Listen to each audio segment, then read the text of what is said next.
The April 4th meeting of the Martin County Board of Education is hereby called to order. All rise for the pledge and the invocation.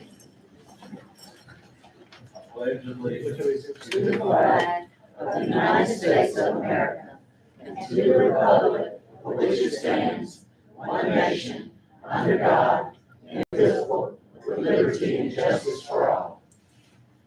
Let us pray. Dear Heavenly Father, we thank you for blessing us with such a beautiful day, Lord. We come before you with grateful hearts. Let us remain faithful despite the challenges that await us. Lord, we welcome your presence and ask that you keep us with open minds. Let us remove self and take a look at the whole as we make decisions. This evening, we're asking you, Father, to comfort the family of the late Herbie Rogers. Our community has suffered major losses in the last couple of weeks. Lord, let us be reminded to look to you from which cometh our help. Watch over us and guide us in the name of Jesus. Let us all say, Amen. Thank you. All right. First thing I need is approval of the agenda. So moved. Second. Moved and seconded to approve the agenda. All in favor, say aye. Aye. Opposed, nay. All righty. All right, will you read the public comment? Martin County Schools Policy 2010, public participation at board meetings. Individuals will be given up to 3 minutes to make their presentation. Request to speak for a group will be granted 5 minutes to address the board. Individuals or groups will be called on to speak in the order that they signed up. If an individual is not present or declines to speak, the next person on the sign-up sheet will be called upon. If the 20-minute period ends during a speaker's presentation, the public comment period will end at the conclusion of the time period allotted to the presenter. Any materials that the individual or group wishes to present to the board should be submitted prior to the meeting so they can be distributed. The board will not respond to comments except to request clarification of points made by the presenter. The superintendent will provide a written response for questions posed to the board within 10 working days of the meeting.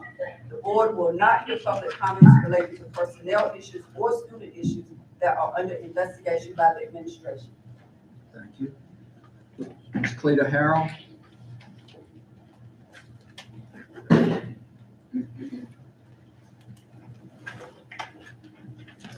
Good evening, Chairman Heath, Vice Chair Purvis, Board of Education members, and Dr. Fonseca. It has been 5 months since I came here the first time as a teacher asking for TAs to be given their work days. I stressed then and I stress again that this is important. Our TAs are the foundation and the glue of our school system. I explained how our TAs are asked to perform instructions and intervention in small groups and how they haven't been trained. I expressed how they are so busy in the building with other duties that we as teachers don't have time to plan and strategize for our students. However, we are still here. At the last board meeting, I heard it stating that it would cost around $64,000 for the rest of the year. I also heard it mentioned that the TAs will be that are docked 15 days during the year. And it was also stated, can't we do something?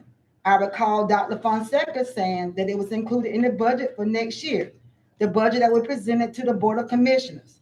What happens if the Board of Commissioners don't approve the budget? Will it be cast out at that point? Each county has been given millions of dollars of ESSER money, and that ESSER money can be used for salary increases. Why? Why must we wait for the county commissioners? What has happened in 5 months? Omicron spike, more people died. Inflation rise, a pack of bacon went from $2 to $7 a pack. People retired, gas went up. TAs are still not being paid. ESPs are still not being paid. TAs are still not allowed to come to work during teacher work days. More people died. Omicron decreased. Martin County School released the dress code. It ended in Martin, the mask mandate ended in Martin County. TAs are still not allowed to come and work on teacher work days. I implore you, I ask you again, this is detrimental to our children. Our children are the foundation. We want to know, we keep saying, what can we do? Who benefits for this? The students benefit. Who benefits? The district benefits, because when the students learn the foundations at an early age with a TA as an assistant, they learn how to read, they learn how to do math, and then what happens? They pass the standardized test. What happens next? They stay in school, the dropout rate goes down. We need our TAs.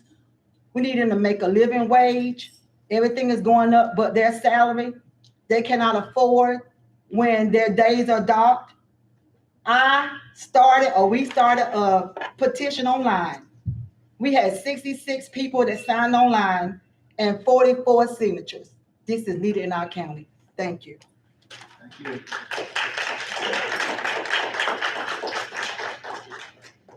All right, the next item is the consent agenda. Need a motion.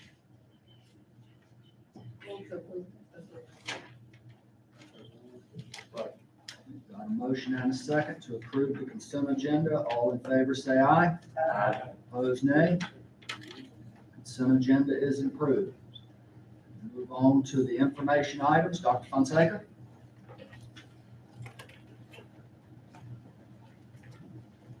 Good evening again, Chairman Heath, Vice Chair Purvis, members of the board. So we have our presenters in order, so I'd like to just go ahead and alert them of the order in which they're going to speak. So we're going to start with Ms. Lisa Smith, and then we'll go directly to Mr. Cliff Hudson, Wes Gray and Julie Thomas, Sarah Stahl, Jan Wagner, Mr. Gard, and then I'll come back and revisit with you at the end.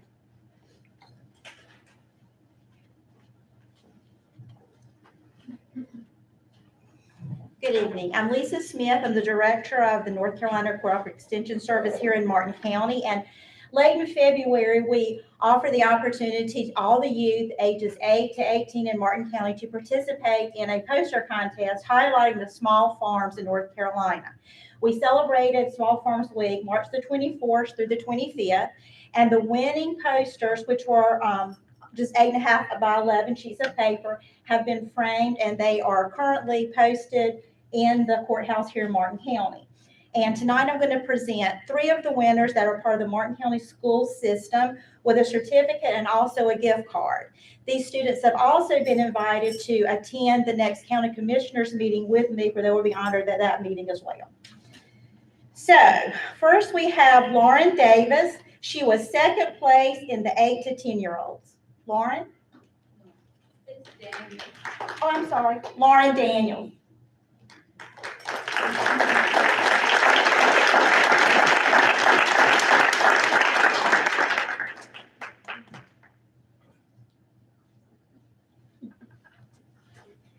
First, in the 8 to 10-year-old category, we had DeAndre Bell.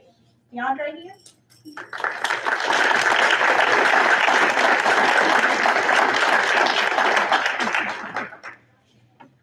And second place in the 11 to 13-year-old category, we have Tashia Goddard. Tashia?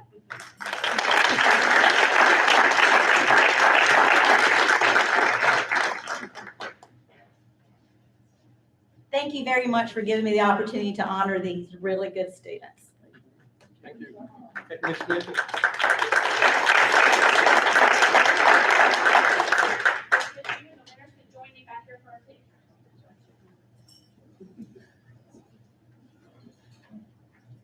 Dr. Fonseca, we don't have a copy of the pictures. I'm sorry? We don't have a copy. I don't believe it's in your packet, but we can get you one, certainly. Our parents and guardians are also welcome to go and take a picture with them if you'd like. Good evening. I'd like to thank you guys for the opportunity to represent these science fair winners and students. I hope you guys have had opportunity to look at their projects in the back of the room.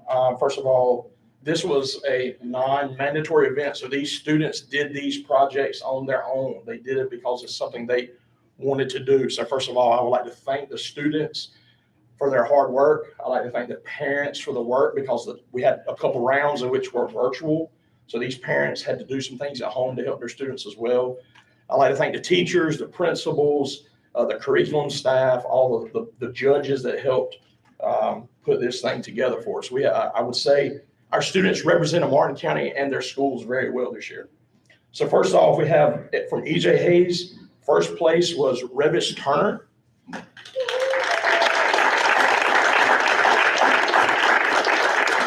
Revis Turner was also a regional participant at ECU's regional fair. She finished in the honorable mention category.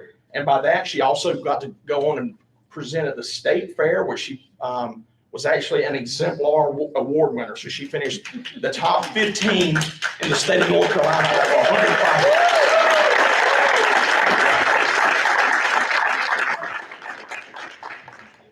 Good job. Second place from E.J. Hayes is Layla Bond.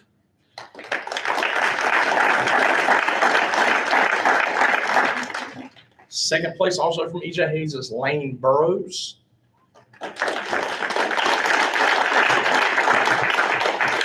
Third place from E.J. Hayes is Emma Edmonds.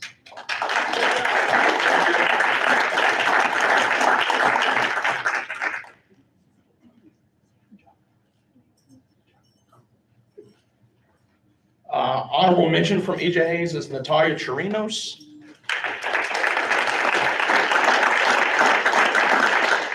And also honorable mention from E.J. Hayes is Aiden Hensley.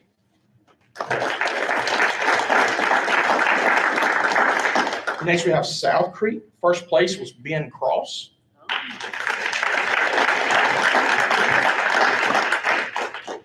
What grade level, Mr. Hudson? Ma'am? What grade level are these yours? These are 3-5 category. It was open up to 3-8, but all of our winners come from 3-5. Second place was Cameron Blunt.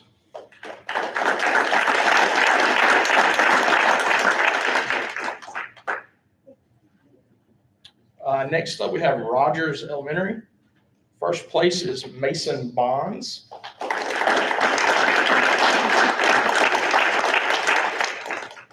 Mason is also a regional ECU participant as well. Good job, Mason. Second place is Zoe Weaver.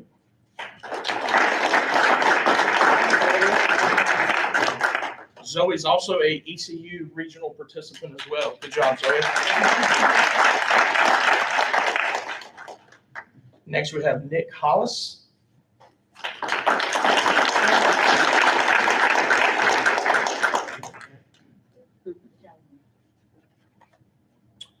Third place, we have Max Smith.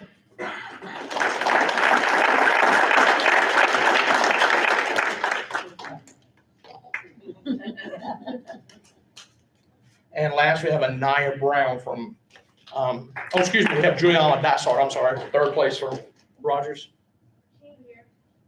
And then Anaya Brown from Rogers.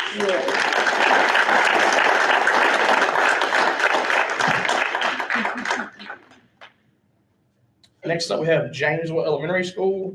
First place is Matthew Swift. Matthew was unable to be here tonight. Matthew was also a regional participant. He finished third place at ECU. Moving on to the state level, he was also an exemplar winner, top 15 out of 100 projects in the state of North Carolina.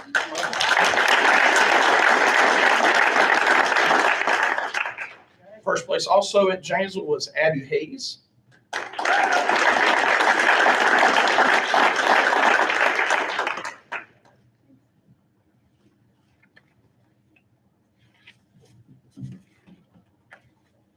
Second place was Riley Long from Jamesville.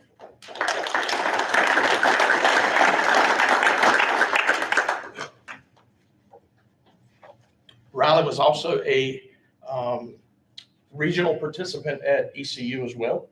Now, next we have Maggie Prettyman from Jamesville, third place. She was also an ECU regional participant as well. We have AJ Ward, honorable mention at Jamesville.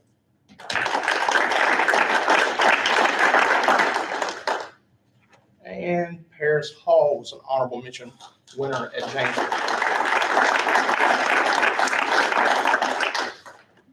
Once again, thank you guys. Yes, ma'am. Explain ECU regional, please. So the District of the North Carolina is broken into 8 regions. We fall in District 1. District 1 is held at ECU, which is normally face-to-face, but this year it's virtual. So we send students to ECU that qualify under certain conditions. They have to meet certain criteria. And then at ECU, they judge projects. So it's roughly about 40 projects at ECU, I would say, 40 or 50. And from there, they take roughly 7 to 8 projects from each region. So they take 1, 2, 3, and then they take an honorable mention. So we had 2 honorable mention at ECU, and then both of those went on to be in the top 15 at the state level, which is it's usually at NC State University, but this year we had to host that virtual as well. I was told that we're going to go back hopefully to face-to-face competitions next year. Thank y'all. Thank you, Mr. President, Ms. Smith, and congratulations to all winners. So we invite all our parents and students to go follow Sarah's calls back there for your picture. Thank you, guys.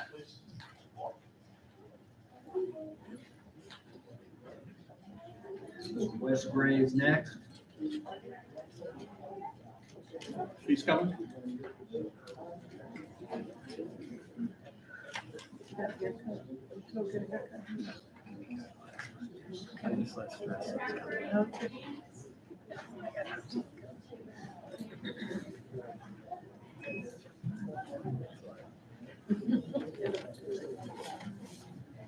Good evening, Mr. Chairman, Mr. Vice Chairman, board members.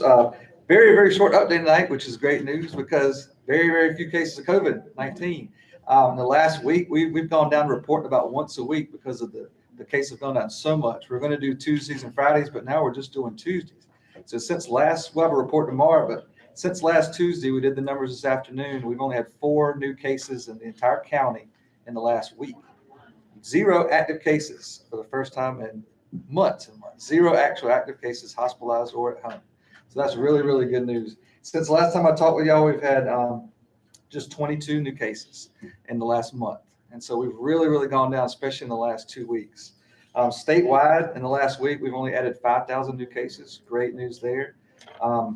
State has actually stopped reporting their percent positive number. So many people are getting home tests, rapid tests and all, and it's not getting reported. So we have to do the best we can to get those numbers in. So we know officially how many people come to our testing sites and how many people self-report, and that's how we come up with a number for the county. The most recent 2 weeks, from the 13th to the 26th of March, that we have numbers for. Again, we'll get our current numbers tomorrow morning from the state. We had 7 positive cases out of 428 tests, so percent positive rate of about 1.6% for the last 2 weeks officially. Only have 2 active outbreaks right now. We closed one in Terrell and Washington County.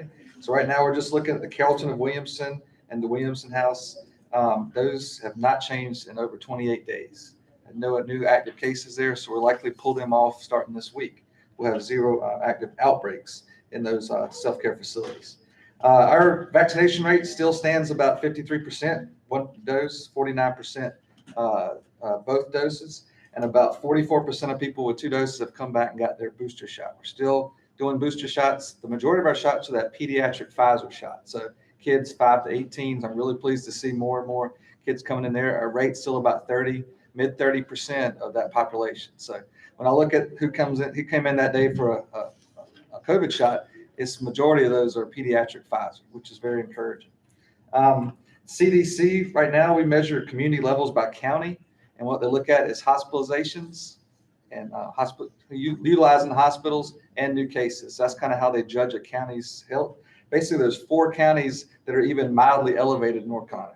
Almost every single county in North Carolina has low level of spread, low level of cases. So we're really, really pleased with that.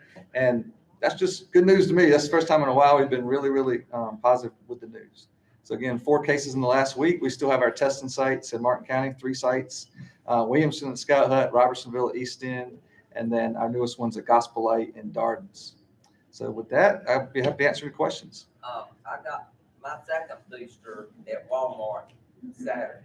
So Good, yes. they all in the store because they're the same shop Right. as before. So So we're offering that second booster was approved last week, and now we're giving those out. And thankfully, Walmart and pharmacies and all that are too. So plenty of opportunity to get vaccine. What we are seeing now potentially is the elimination of the program that pays for uninsured vaccinations. Hopefully we'll get an extension of that, but right now we're still able to offer those for free, and testing is also free.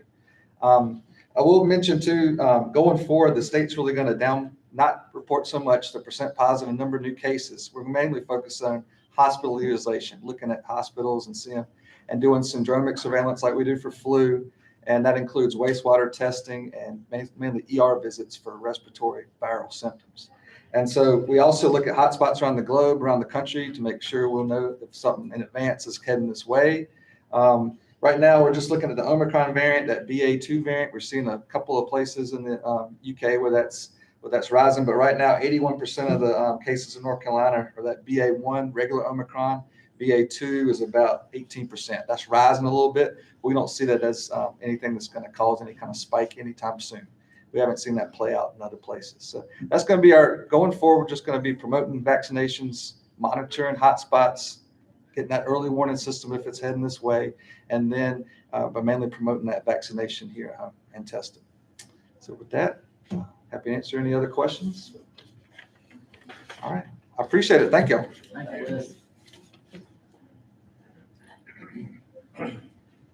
Good evening. There we go.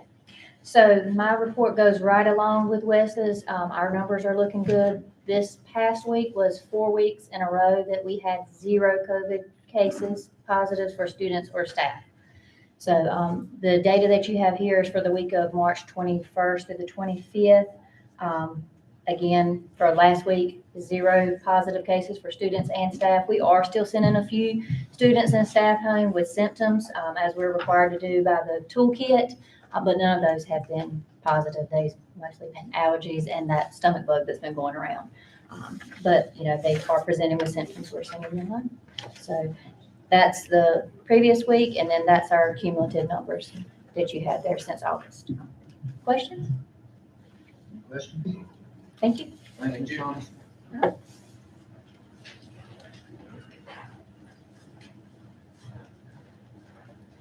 Mr. Chairman, Board, tonight I'm bringing to you a proposed revision to the 22-23 calendar. What you have, the only change in what was previously approved is we need to move the start date down later a week than what we had. So that's what we're bringing for your approval tonight. So what would the beginning date be? 29th of August. On the 29th of August. That puts us in accordance with general statute, which dictates that we cannot start any earlier than the Monday closest to August 26th. And unfortunately, that's the way it fell this time. Okay. Any questions? Okay. Thank you, Mr. Dawes.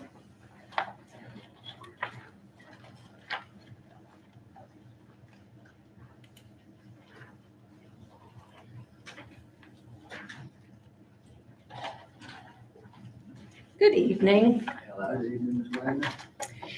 So if you remember, at the last work session, I talked with you about the science of reading training and about all of the time and dates that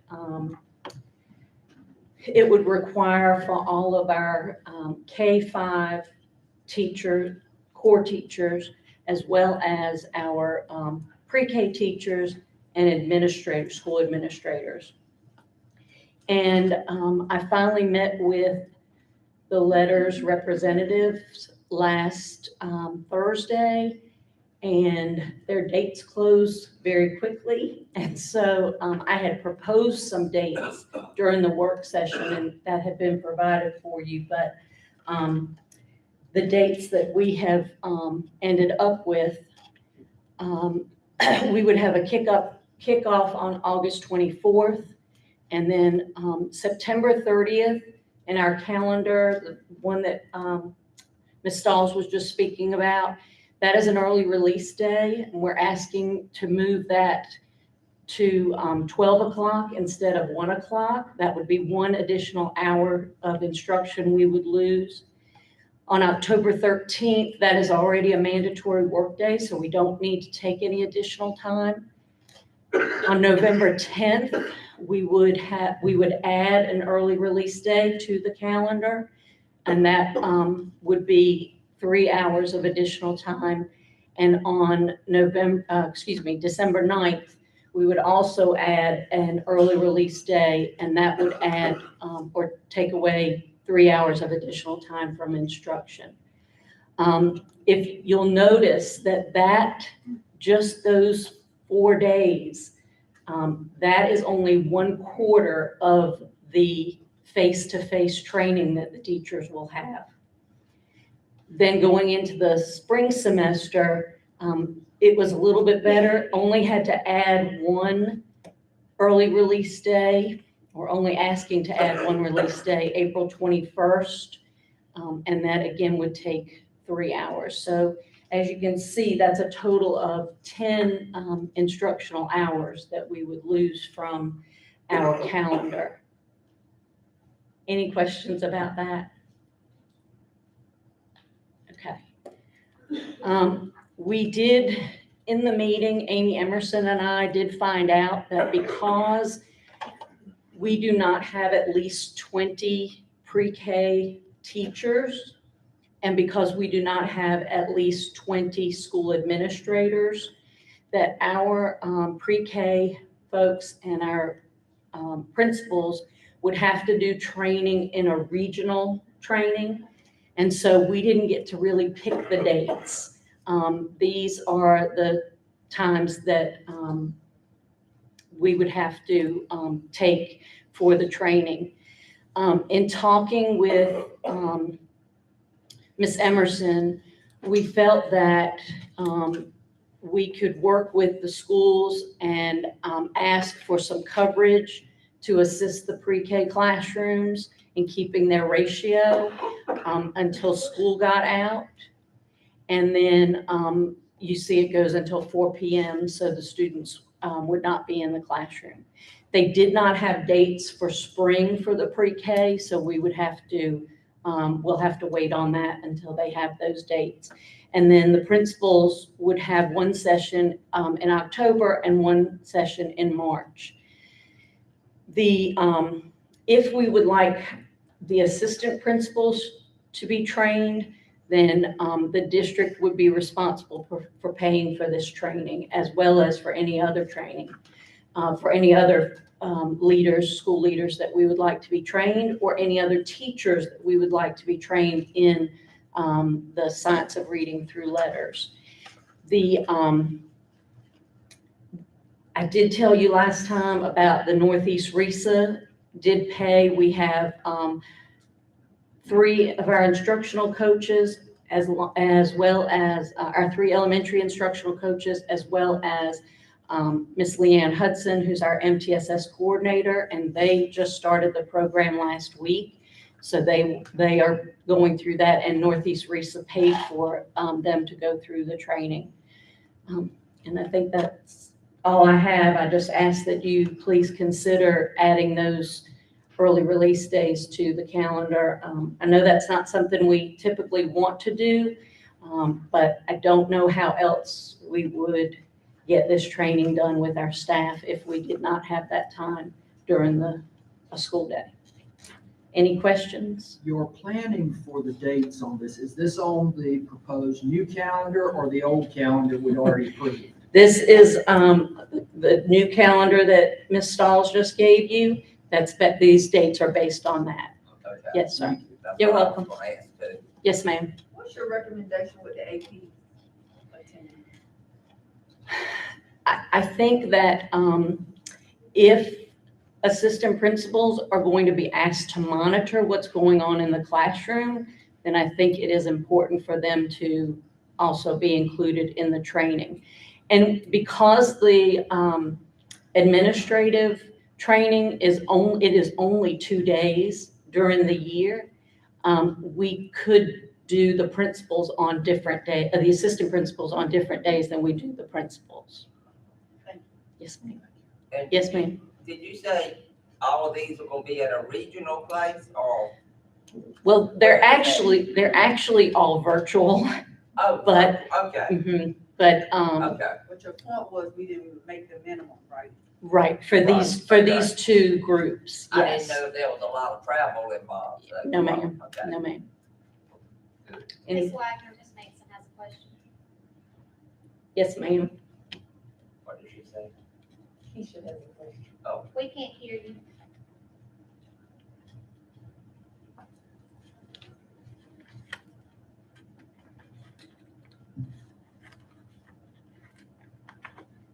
Are you muted?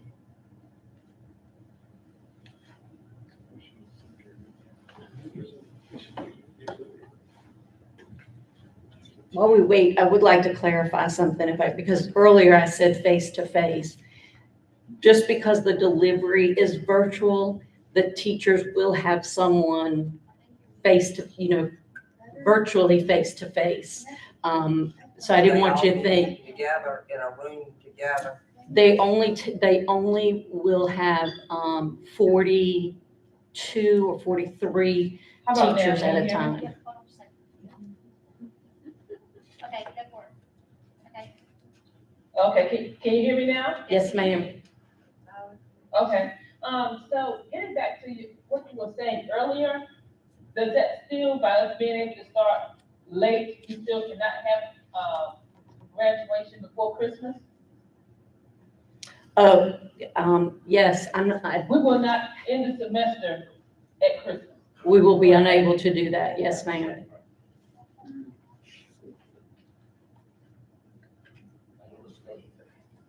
So Ms. Wagner? Yes, ma'am. So does that mean, didn't we already approve the calendar for next year?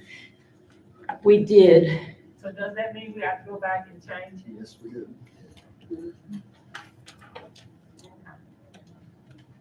Also, Go ahead. even though holidays fall, I think this year, we had a holiday right before a holiday, or we didn't have a holiday right before a holiday. With the calendar now, will we avoid any of that? I'm not sure I understand the question. Okay, remember we had like a holiday, no, I'm sorry, something came up and people were calling out. Oh, I think you're talking about Veterans Day? Because, So, and it fell on a Friday or something, and, yeah. everybody wanted to be off that Thursday or something. Yes, last year, Veterans Day fell on this school year, this past November, it fell on a Thursday and people were calling out on the Friday. This coming year, Veterans Day falls on a Friday. Okay. So, will we be able to accommodate that type of holiday? Yes. Yes, yes. Okay, thank you. Anything else? Thank you so much.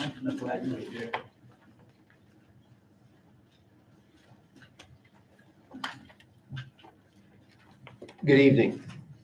Board members, Mr. Chair, what I've got this evening is just a quick review or overview of Martin County Schools Policy 3460, which looks at graduation requirements and specifically addressing number 3.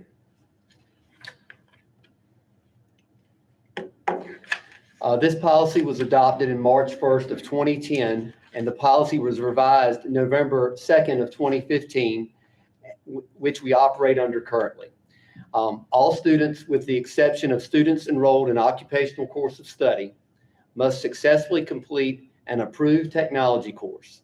The superintendent shall compile a list of courses that can be used to meet the requirement. So currently, what we have is that we have been using, Martin County Schools has been using Microsoft PowerPoint, which falls under the CTE, which when the original policy was passed and amended, Microsoft was the dominant operating system in post-secondary institutions, business, and industry. These courses, Microsoft PowerPoint, are offered under the Career and Technical Education Department. which the issue is it restricts the CTE department from offering more industry-ready courses. So for an example, our current teacher load, if you have one teacher, which we have, that teaches 6 sections per year, 4 of those sections may need to be or have to be Microsoft Word and PowerPoint to satisfy the graduation requirement. One of the challenges is this reduces credentialing opportunities being emphasized by the Department of Public Instruction and the legislature and local business. Another issue is that students that participate in Career and College Promise and students taking honor level courses are restricted in course selection and timing, because these courses, building them into a master schedule, also competes with other courses that they need to take, which places a strain on the master schedule of the high schools. Students have to choose between a career and college course at Martin Community College and meeting the current requirement, which is the Microsoft Word and PowerPoint.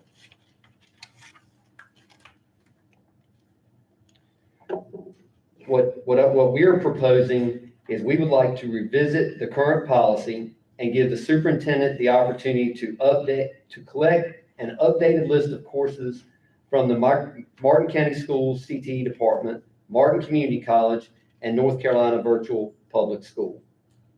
We'd also like to look at updating the appeal process. So principals currently work with guidance counselors to review transcripts. They develop a rubric or a form letter that allows guidance counselors and principals to address special circumstances. For example, if a student moves in from another district or another state, and they don't have the technology requirement, maybe that student comes in as a senior. And also students participating in honors academic programs where their schedules are restricted to take classes at certain times because of the schedule.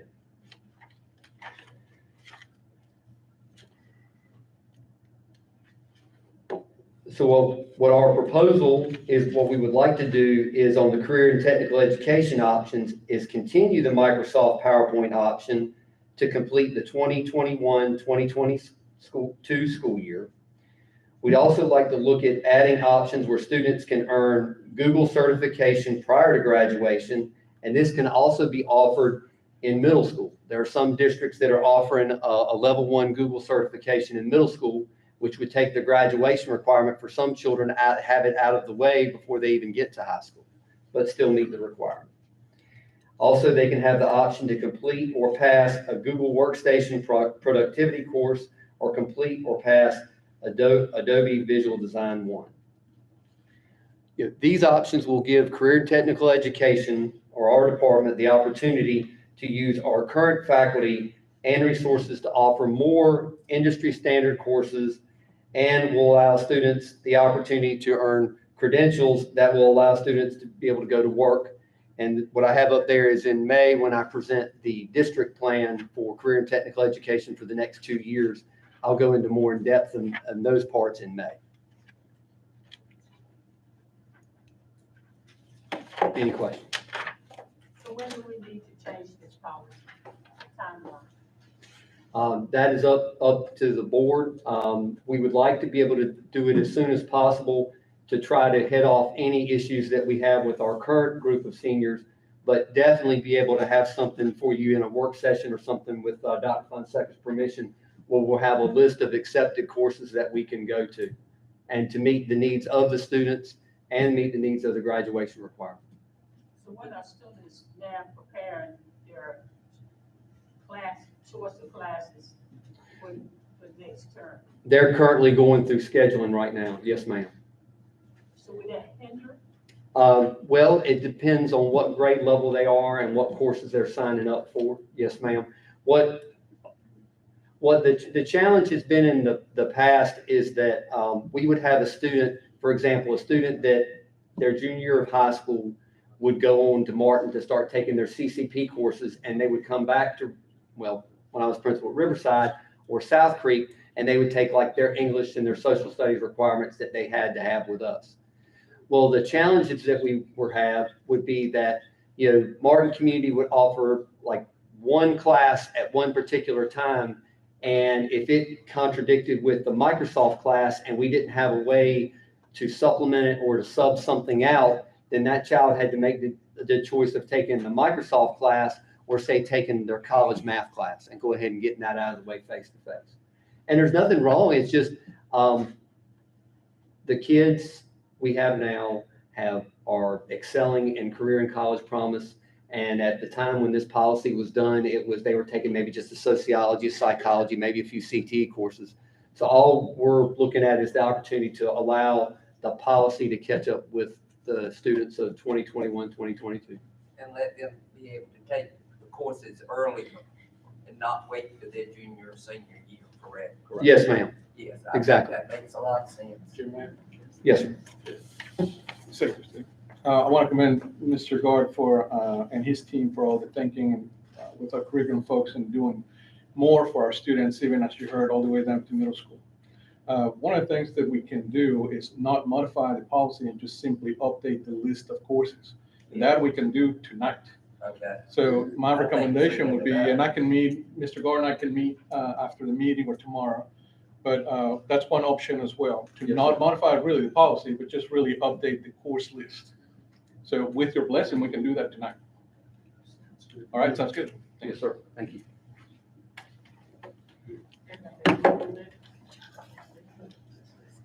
They were just looking for consent. So that will be on the action item now, right? No. For us to vote? If you nodded your head, that was good enough. Oh, that was good enough? Yes. Oh, okay. That's great then. No red tape tonight. I think I'm next. Usually everything's complicated. Mayor. Thank you. Good evening again. For your consideration now is the Martingale Schools District Strategic Plan 2022-2027. You've seen this plan for several weeks now. So we are, with your blessing, it does not require approval, but with your blessing, I'd like to update you on what we're doing with the plan. So tonight, we are prepared to release the parent, student, staff, and community survey for feedback for this plan. So you have basically a draft of the plan. We're about to send it out to the public for now additional feedback. As you know, several groups of folks have been involved in the creation of the plan. So now it's time to collect even more feedback about it. Thank you, Mr. Heath.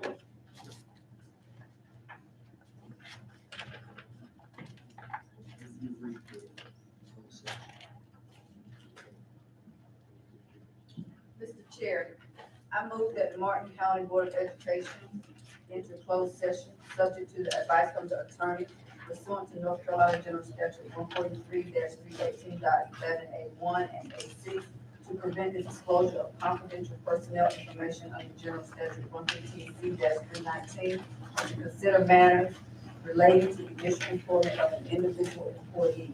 The board will also go into closed session pursuant to General Statute 143-318.11A3 to consult with the board attorney in order to preserve the attorney-client privilege, to consider confidential student matters as provided in North Carolina General Statute 143.318.11A1 and the Family Educational Rights and Privacy Act 20 U.S.C. 1232G and North Carolina General Statute 115C-402.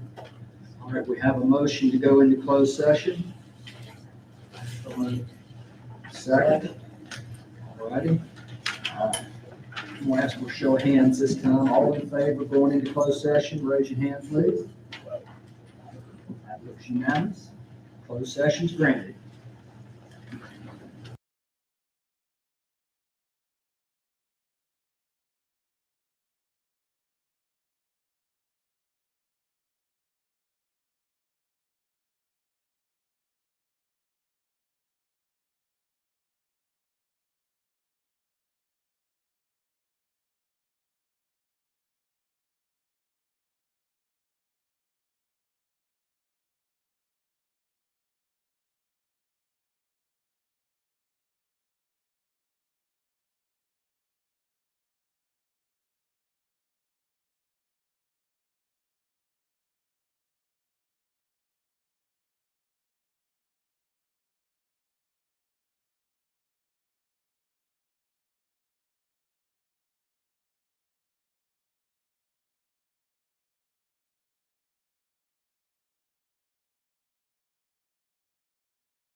Righty. Personnel. Move to approve. Unmuted. We have a motion to approve personnel as presented. Second.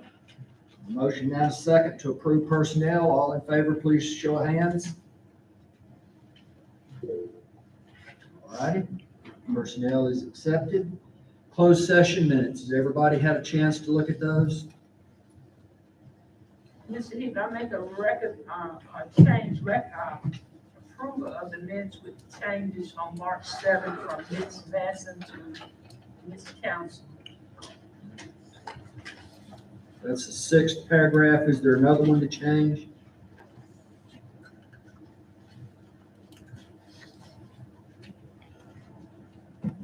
No, but I recommend we keep these closed March 7th. All right, with a motion to approve the minutes and keep them closed. Second. Motion and a second. All in favor, show of hands. Thank you. Mr. McPherson. Good evening, Board. This will be relatively quick. The advertisements for, thank you, sir. The advertisement for the old Williamston Middle and High School property went in the enterprise last Thursday. There will be 10 calendar days for an upset bid to be received. As we will recall, their offer for that property was $100,000. And in the event you receive an upset bid, I will let you know as soon as Dr. Fonseca opens those offers. I have received a couple of phone calls from people interested, but nobody is, absolutely said that they were going to put in a bid. So we'll see. So that's the old Williamston Middle School, High School property. Any questions about that, Board? My question, when did the clock start? The day the advertisement ran. That counts as day one, actually. Is that? Actually, day one follows that. So Once it was. yes, ma'am. And So so was that last Friday or Saturday? So that would be last Friday. So the ad ran on Thursday. You start counting days. And we did receive that check. Yes. And so your original bidder did put in his deposit, and that is being held here as per general statute. Additionally, the other piece of property the county commissioners are going to purchase. Very excited about that opportunity. The district's in the middle of moving forward with cleaning out that facility. So at the work session, you'll get some more information in the coming days about that process. What will undoubtedly have to happen is there'll be some sort of auction, either electronic or otherwise, of the materials that are in there. So stay tuned for more information on that. Before that auction takes place, there'll have to be a declaration of those items that are personal property as surplus. Anybody got any questions about how that works? You just get a list of items and the board approves that all these items are surplus. It's not particularly complicated, but you, as the entity who owns the property, have to declare surplus beforehand. So who's gonna have to do that, put it all down? Mr. Hank Edwards. He is up to the task. We had a brief conversation about that this afternoon. Sounds like a lot of extra work. It's necessary work. Money to make money. Volunteers, I don't have to write it down, but I guess you put it in the computer, I don't know. The board has. I mean, is it all the desk and all that stuff in there? So you have an invitation to tour the facility this coming Friday at 3:30 p.m. So, I had a brief conversation with the county commissioner's attorney, Mr. Eisner. They are interested in closing as soon as possible. I told them that we'd be in a better position to have a conversation about a different closing date than June 30th, once we've had an opportunity to tour the facility and figure out how much stuff has to be moved. You know what he's saying? Yes, ma'am. So did we already accept the bid on that? Yes, ma'am. Yes, ma'am. Okay, what was? Because see, they take this. Okay, Yeah. So as a reminder, the Board of County Commissioners have the offer of first refusal, and they gave you an offer, and the board accepted that offer. okay, so we've already got that, okay. Yes, ma'am. Do we know who bought it? County Commissioner? The county commissioners. Oh, so we're gonna keep it? County First Commissioner. officer, it doesn't matter. So, Dr. Pasek, I have a question about Winston Middle School sign. So, Do you guys see and understand what I'm talking about? yes, so, sorry, it took us that day a little bit of confusion in understanding your request. So it's a pretty massive sign. I think it's three sheets of metal. And so now the next question is where to store that. We can deliver it to your driveway. No. Okay. We'll certainly find a place, I suppose. It's in the condition that it is, but yes, we have gone out there. It'll take a few hours to get it down and put it somewhere. Well, it's from my perspective, it's a historic piece of the school system there, for Martin County anyways. And since it's just a sign, even though it's huge, it's part of, maybe you can auction it off to someone who wants it, but not let it go with the building, then they do what they want to do with it. At least we know we have it. Yeah, I don't think that we still know the intentions of the buyer. Well, we anybody, also don't have the final buyer yet. well, anybody, Yes, ma'am. anybody, they would stay here in the county. Yes, we will make arrangements for the sign to be. How big is it? Other than just big. Hank, how big is the sign? Two 4x8 sheets of aluminized, it's just, it's got vinyl lettering on it, and the vinyl is wrinkling up. So how You wide, gotta how, take it down and have it for inspection, but this, I don't know if it's, memoir or whatever, but I think they said Tim Morrison put it up when he was teaching over there. The one that's on the tennis court. Yes. That's the only sign I Yes. saw. Yeah. But the vinyl letters had started to curl, it's just got vinyl letter stuck on a piece of aluminum type board. Put up around 2007, 2008. I can take it down. I'll What's take it the down, size? again, we can look, I'll have it for, deal with it. do you have the exact size of it? I think it's, when I went and looked at it, after the last meeting, I think it's 2 4x8 sheets of aluminum with a strip that holds them together. Or by, thank you. So it's 8x8. I don't get that where it's Okay. Any other questions or comments? All right, thank you. I have a question now. We discussed calendar changes earlier, and it's not listed under the action items. Do we need to make a decision on that? So does it need to be added to the action items? Can we add it to? Yes, you can. Do they need to be approved tonight, it's like the calendar changes, yeah. Yeah. I would- You're talking about Miss Wagner's and Yes. Sarah's both? No, Sarah's. Yes, This is Ms. Stone. Ms. Stoltz, pardon me. You're talking about both? I didn't know that we needed to make any decision on Ms. Wagner's, do we? We did not include it. Yes, because we're adding, The early Early release release date. So dates. yes, And it we're would be both.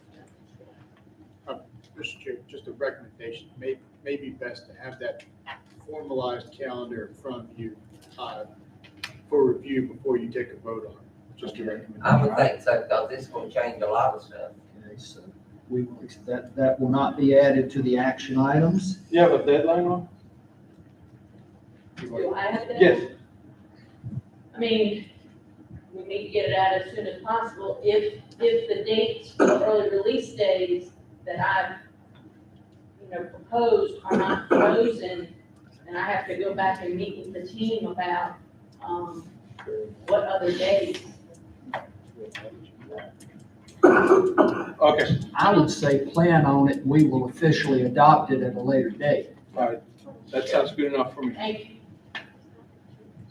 She said, thank you. Okay, thank you. All right, now that covers the agenda for the evening. Does anybody have anything else? Where we at now? We're at the end. We're about to go home. More comments. I want to congratulate those students that participated in ECU regional and got to some levels. Very impressive. And copies of the farm week posters. You can drop by the courthouse any day you have time, and they're on display. Okay. Do you know where at? In the hallway, I'm sure. Okay.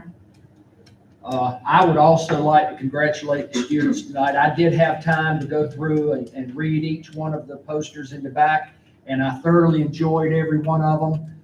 One of them showed my age when I got to the model of the planets back there. There are only 8 planets, and throughout most of my life, there have been 9, but I'm well aware that Pluto has been demoted. So, but I enjoyed every one of them that I looked at, and I'm so excited when I see so many young people come in that have received awards.